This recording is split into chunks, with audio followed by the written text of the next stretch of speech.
Congrats, man. Thank you, sir. That was violent. I mean, is there any other word to call it but violent? That's what we do, baby. It's what we came to do.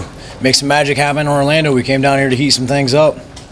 Talk to us about where this puts you now. I know you said you're talking about title shots and that's what you want. Is that realistic, or do you feel like you need another one, another two, in terms of what the bosses may give you? Doesn't matter, you know. What I knew is I needed to make a statement tonight. You know, a lot of guys, they come in, they get decisions. You know, Dana, he likes that style of fighting. He likes people making statements, and I feel like, you know, I fought in January, knocked a guy out, TKO. You know, I come back 5 weeks later, knock a guy out. That's a statement. You know, I'm making statements. I don't talk crap. I make statements, period. We talked a few days ago about whether or not this was a career resurgence for you, even though you're only 31, right? But back-to-back. Oh, reflex. That was nasty. Back-to-back main events in less than 7 weeks' time or so. Back-to-back huge knockouts. Where do you go from here? I mean, what's the next logical step for you? Is it another main event on a Fox show or an FS1 show, or do you need to be headlining or co-headlining a pay-per-view?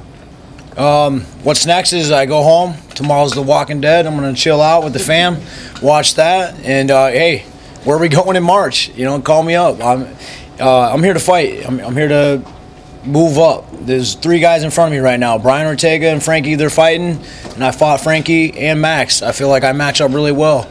You know, being back with Eric Del Fiero and Alliance in those camps, I'd really like to see myself go up against them again. I match up really well. Tonight was a statement that puts me right there. You know, if they want me to fight somebody else, hey, I'll fight anybody just to prove that I'll wipe out the whole division. So that's what we do, man. We're here to fight. We're here to move up, and I put myself in a really good situation. Obviously, I have to ask you about the finish. The knee was close. I couldn't tell from the big overhead monitors. I saw Dan tell Bruce Buffer that it was like this close.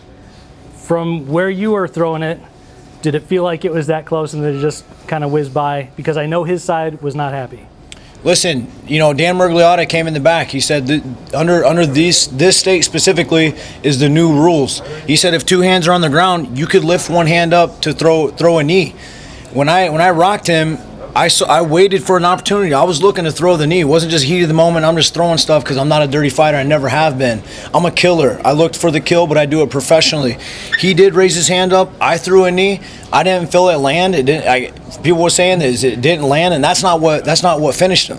You know, so to me that was legal. Dan Murgliata, if he thought it was illegal, he could have stopped the fight. That's not my job. Under this state, those are the rules.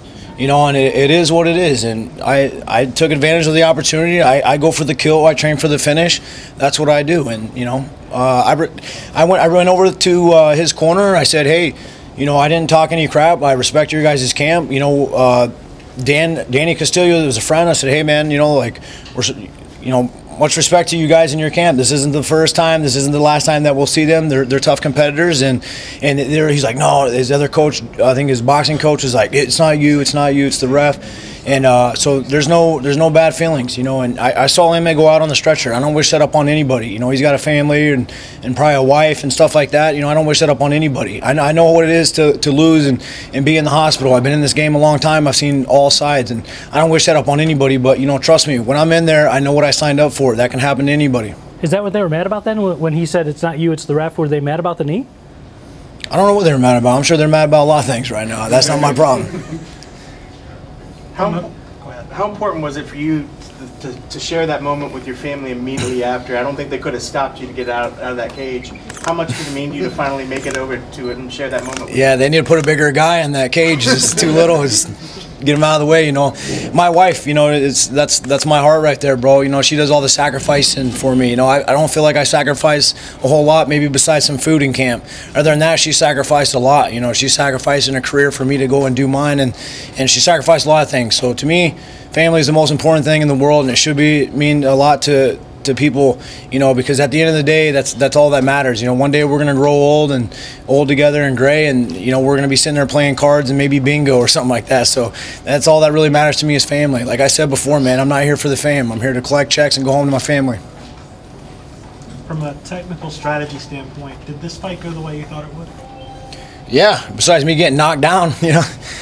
He caught me. He caught me coming in. You know, he was moving really well. But Eric Del Fiero, once again, the Mortal Kombat King player, plays Jeremy Stevens the best. So props to him. You know, he guided me right into victory. And man, when me and him are in sync, bro, look out. What did your corner tell you in between the round after you did get knocked down in the first round, and how were you able to come back and get the finish there in the second? Said, hey, everything that I'm doing is fine. You know, you felt his power. Just keep doing what you're doing. You know, we're seeing it. You know, when he was talking about throw a little bit more kicks, but everything I was seeing, I felt his power. I didn't really feel like he hit really hard until I ran into something. And I knew I ran into it, and that was my mistake. And keep my hands up, but keep going. You felt it. Add a little bit more kicks and keep pressing them and biting down and going to that chest.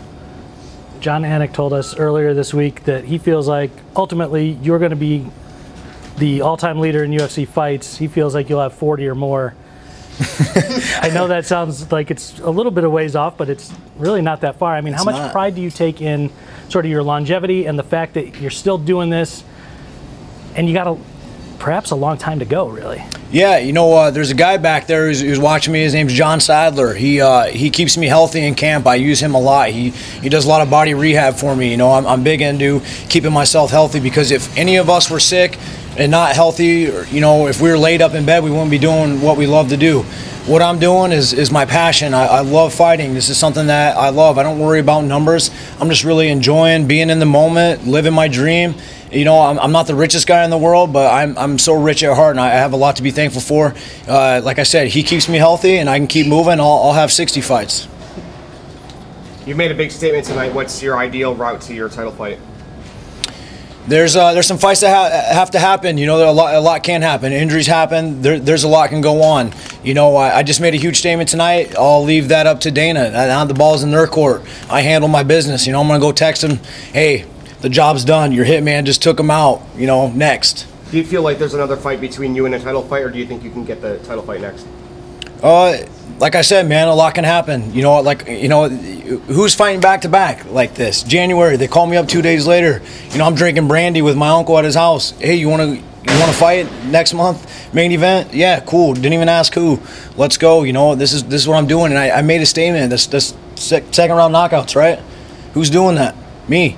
That puts myself in a good situation, and I'm very happy. But for right now, I just want to go enjoy some time with my family. I'm going to Mexico next month, so I'm going to enjoy myself. Anything else? You planning to stick around Orlando for a couple of days and enjoy vacation here? No, my man, I'm going to Mexico in March. I'm going to go home to my family, the most important thing in the world. My 2 daughters, my wife, and we're going to go make sure that they finish up some school and they get a good report card for spring, and Puerto Vallarta is where we're going. Thanks. Cool. Thanks. Nice. Thank you. Congrats, man. Congrats. Thank you, guys.